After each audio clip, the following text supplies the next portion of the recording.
I can still picture the day everything in my life shifted. My wife, 6 months pregnant then, looked at me with a mix of doubt and cold certainty and said words that pierced deeper than anything I'd ever heard. "You won't be a good father. You can't handle it. Maybe we should end things before the baby is even born." It felt like the ground vanished beneath me. Every word landed like a hammer. The woman I loved, the one I thought would stand beside me through anything, had just told me I wasn't good enough for my own child. I wanted to fight back, to plead, to promise her I would do everything in my power to learn, to grow, to give more than anyone else ever could. But when I looked into her eyes, I saw something deeper. It wasn't about my ability to be a dad. It was her lack of respect for me, the constant criticism, the way she never saw me as anything but a disappointment. In that moment, I knew staying would poison not just me, but the life of the child she carried. So I made one of the hardest choices of my life. I filed for divorce and told her to leave, not out of cruelty, but out of respect for myself and out of responsibility to my future child. I couldn't raise a baby in a home where I was torn down every day. I couldn't let my child grow up watching their father belittled and broken, watching her pack her bags, hearing her cry, and feeling the emptiness afterward was unbearable. But I knew it was necessary. For weeks, emotions swirled through me: anger, guilt, sadness, relief. But eventually, a quiet determination settled in.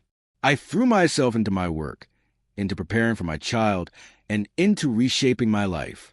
I read every book I could find on fatherhood, learned about parenting, and started imagining a life where my son or daughter would be raised with love, respect, and patience without the constant negativity that had consumed my marriage.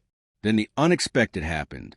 She started reaching out, calls, texts, messages filled with regret. But I stayed silent. I couldn't go back. Opening that door again would only drag me back into the same pain, and I wasn't willing to risk the peace I was building for myself and for my child. My priorities had shifted, and there was no turning back. Months later, I heard she had moved on, met someone new, someone she said had given her the life she deserved. But I didn't feel anger or jealousy. I felt nothing. I had cut myself free from the poison, and I wasn't going to let her back in. My focus was where it needed to be: the pregnancy, the appointments, the nursery, preparing to welcome my child into a home filled with love, not judgment. And then the day came. When I held my son for the first time, an emotion washed over me that I didn't even know existed. The doubts she had planted in my mind vanished instantly. I understood, right then, that being a father isn't about perfection. It's about presence, about love, about consistency. I didn't need experience or some secret formula. I had heart, and that was enough. A year later, life threw another curve. At work, I ran into someone close to her best friend.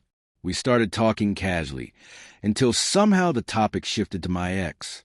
I braced myself, ready for old frustrations. But what I heard left me stunned. She had remarried, and it ended in divorce. The reason? She couldn't have children. Her new husband left when he found out. I didn't feel joy, not even anger, just a strange, quiet sense of justice. The same woman who once told me I wasn't fit to be a father was now facing her own harsh truth. Life has a way of teaching lessons you can't escape. You can tear someone down, but that doesn't shield you from reality. Now, I raise my son with love, patience, and dedication. I don't look back. I don't regret walking away. The lessons from that marriage are etched into every day I spend with him. I teach him respect, resilience, and empathy, not because anyone doubted me, but because I know now that love and patience will always outweigh cruelty and doubt. Looking back, I understand something vital. Fatherhood isn't about being flawless. It's about showing up, protecting your child from negativity, building trust, and stepping into the role with courage. Walking away from someone who didn't believe in me was the very thing that helped me find myself, my strength, my purpose, my happiness. As for her, life revealed the truth she couldn't see when she doubted me. I don't wish her pain, and I don't hope for her to fail. I only hope people listening understand this. Respect yourself.